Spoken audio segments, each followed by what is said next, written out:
E olá, meus amigos, como vão vocês? Nós estamos aqui para mais um Espiritualidade, Perguntas e Respostas. Eu sou Rosana. Eu sou o Mauro. Que maravilha, eu sei que você é o Mauro. Do que nós vamos E falar eu hoje, também sei que Mauro? você é Rosana. E Do a que gente nós está vamos trazendo falar hoje? hoje, a gente está trazendo hoje uma pergunta bem interessante. Eu acho que você está com ela no telefone aí, não tá, Rô? Eu estou. Pode falar. Aham. Qual é o assunto? Esse pessoal prega uma peça na gente. Sabe do que eles Pelo querem que a amor gente de fale? Por que a gente sente dor? Uau!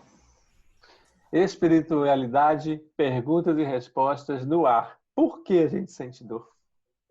Então, eu acho que uma das coisas importantes para a gente pensar no que representa a dor, entender, ou para entender por quê, a gente entender o que representa a dor. Então, a dor, na verdade, ao contrário do que muitas culturas trazem, a dor não é um castigo, a dor não é porque a gente fez alguma coisa errada que a gente merece a dor. A dor não é uma mensagem de Deus porque a gente pisou na bola. A dor, ela não é porque a gente não obedeceu. A dor é, na verdade, um alerta. A dor é uma possibilidade da gente aprender, a gente ver com uma outra perspectiva. Quer ver? Vou dar um exemplo, você pode dar outros. Olha só, a doença. O que acontece na doença, gente? Quando a gente fica doente ou a gente cuida de alguém doente, o que acontece? A gente percebe, por exemplo, muda completamente, às vezes, o senso de valores. E a gente vai perceber que a doença é para todos. Então, ter mais ou ter menos, todo mundo fica doente. A gente vai perceber, ou, por exemplo, o valor da solidariedade do próximo. Então a gente vai ficar, puxa vida, como as pessoas vieram, me trouxeram uma sopa, cuidaram de mim, me dirigiram até o hospital, etc. Então a gente vai perceber que talvez a gente tenha que olhar para a nossa solidariedade para aprender com o outro. O que mais, Mauro? O que mais que a doença poderia trazer? Olha, eu vou trazer para vocês um exemplo que eu acho que é bem legal também, sem ser o exemplo da doença que a Ruth está falando.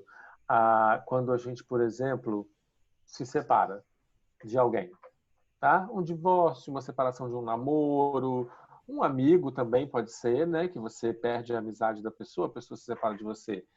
No início, principalmente quando a gente fala de um divórcio ou de um casamento separado, no início a gente sente o quê? Uma dor profunda, né, da separação. E isso tudo traz em nós o quê? Uma nova possibilidade, uma nova vivência, porque a gente tem esse novo desafio de reconstruir absolutamente tudo que talvez estivesse parado, que talvez estivesse cômodo.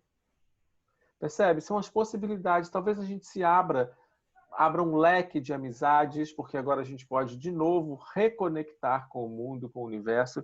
Eu não estou dizendo, eu tenho certeza que Rô também não, a gente não está dizendo que é bom, porque a gente ainda talvez não tenha essa condição de perceber todo o benefício que a dor nos traz. Não é Né? gostosa, Não é. não é. Não é isso. Mas ela passa a ter um outro significado e ela passa até a ser gostosa como resultado depois de uma vivência e depois de você perceber o que é que realmente está trazendo. Sabe um exemplo que eu gostaria de somar?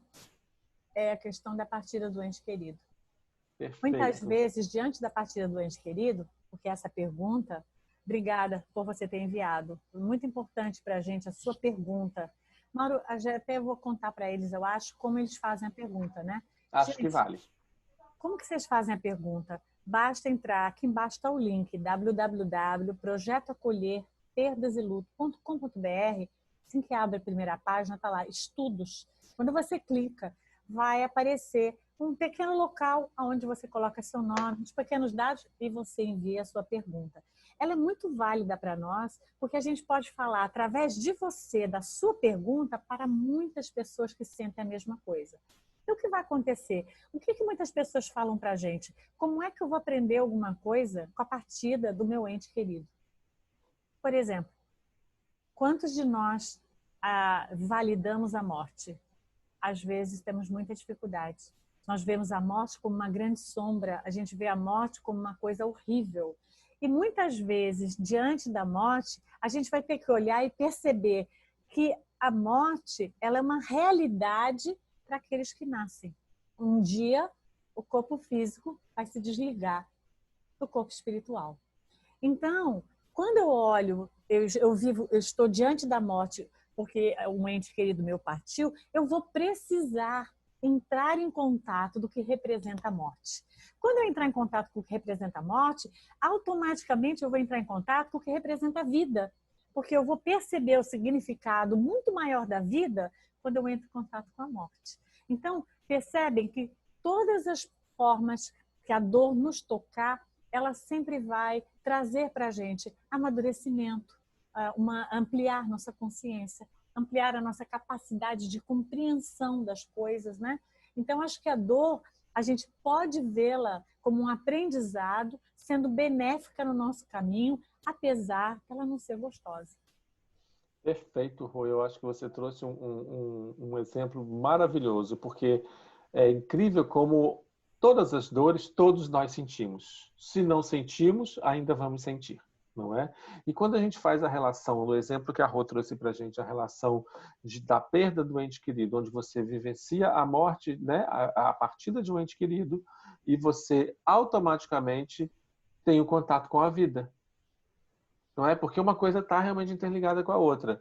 Então, é puro aprendizado, é puro benefício. Nós só precisamos perceber e se deixar ser abarcado por esse aprendizado e por esse benefício. Porque essa é a grande sacada, né, da dor, vamos dizer assim, se a gente pode dizer dessa forma. Por que a gente sente dor? Porque nós precisamos aprender. E eu fico pensando assim, na minha concepção, é muito complexo separar a dor da visão que eu tenho de Deus. Porque como eu vejo a dor, está muito ligada como eu vejo Deus. Totalmente. Vejo que a dor é um castigo se eu vejo Deus como alguém que castiga. Se eu ver Deus que ele é bonzinho comigo quando eu faço uma coisa que eu acho legal, mas que ele me pune quando eu faço uma coisa que eu acho que não é legal, eu vou ver a dor como um castigo. Eu vou sempre ver a dor como uma punição de alguma coisa que eu fiz de ruim. E não como um processo, por exemplo, da natureza como a morte. A morte não é um castigo de Deus, é um processo da natureza. Agora, cada um, claro, é uma dinâmica muito grande de como você vai sair dessa vida. Pode ser um acidente, pode ser, né, inúmeras formas, uma doença, pode ser uma criminalidade, né? Um crime, pode acontecer um crime, porque a gente vive num planeta onde, apesar da gente saber que temos que aprender o amor, ainda há muita dor, ainda há muito sofrimento, ainda há muito a se aprender, porque nós estamos aqui para evoluir. Então, o crime, aquilo que se faz, que se atenta contra o outro, a indiferença do que representa a vida, ainda está na nossa atmosfera. Isso faz parte e por isso nós estamos trabalhando para evoluirmos e passarmos a ver a vida numa outra possibilidade, né? E essa outra possibilidade, essa outra forma de ver a vida está completamente ligada à outra forma de enxergar Deus. Isso. Uma coisa está totalmente ligada à outra. E quando nós passarmos, a gente já fica entrando nos outros temas. Isso quer dizer que a Tem gente vai ter que falar isso, né? Tem perguntas aí de um monte que a gente fica entrando, a gente quer entrar. Mas eu vou dar só uma palhinha. Quando a gente entra nessa nova percepção de Deus, a gente começa a ter uma nova percepção do todo. E tudo, então, passa a ter um significado diferente na nossa vida. Absolutamente tudo. Então, quando a gente olha para tudo à nossa volta e tudo é natural para nós, quando o Rô falou da natureza, porque está na natureza, né? E tudo é natural para nós naturalizamos a dor, a morte, a separação, como uma coisa que faz parte da nossa vida para o nosso aprendizado. E aí é uma coisa natural. Não há sofrimento. Há aprendizado. Foi ótimo você usar essa palavra. Sabe por quê, Mauro? Porque dor e sofrimento é a mesma coisa? De jeito nenhum. Outra coisa para a gente desconstruir.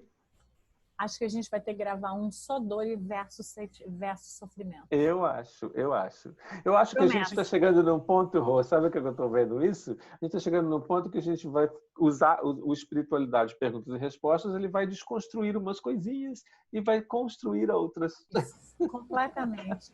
A gente vai desconstruir uma visão negativa que a gente tem de certas coisas que fazem com que a gente amadureça tanto, e nós vamos reconstruir com uma visão positiva, com fé e entendimento do que nós estamos fazendo aqui. Eu acho que essa espiritualidade vai ser show. Eu acho. Se vocês não assistiram ainda o primeiro, onde a gente fala sobre uma outra coisa que está sempre interligada, porque um programa vai ligar no outro, e depois vieram outros, vocês vão lá atrás, vão no nosso YouTube, vão nas redes sociais do projeto, do nosso espaço e assistam, porque vai dar jogo. Vai dar jogo. Então, Mauro, acho que a gente termina aqui com dor, porque a gente vai falar mais sobre isso num outro. E acho que a gente vai falar mais também sobre isso que você falou, dessa visão de Deus, e nós vamos completar num outro, porque esses assuntos merecem um programa só para eles. Então, por hoje, gente, não tem mais dor. Só tem amor. Não tem mais dor. Por hoje... Eu tô sentindo por você agora, amor. Olha, eu vou falar uma coisa para vocês, para a gente fechar. Ó. Por hoje, por que a gente sente dor? Respondam depois do programa. Pensem sobre isso. Vem cá, Mauro. Então quer dizer que eles podem mandar perguntas? Totalmente. Voltem, interajam, façam as perguntas para a gente. Tá Como lá. Podem fazer? Vai entrar no nosso website, vai clicar lá no Projeto Acolher pedroziluto.com.br, estudos, formulário e ó, pum, maravilha, gente. Nós estamos fazendo isso porque eu e Mauro adoramos estudar. Nós nos conhecemos há anos e trabalhamos juntos há muito tempo dando aulas e palestras sobre espiritualidade. Então, venham estudar com a gente. Vai ser um prazer enorme. A gente vai esperar por vocês. Beijo, Mauro. Um beijo, Rô. Até a próxima.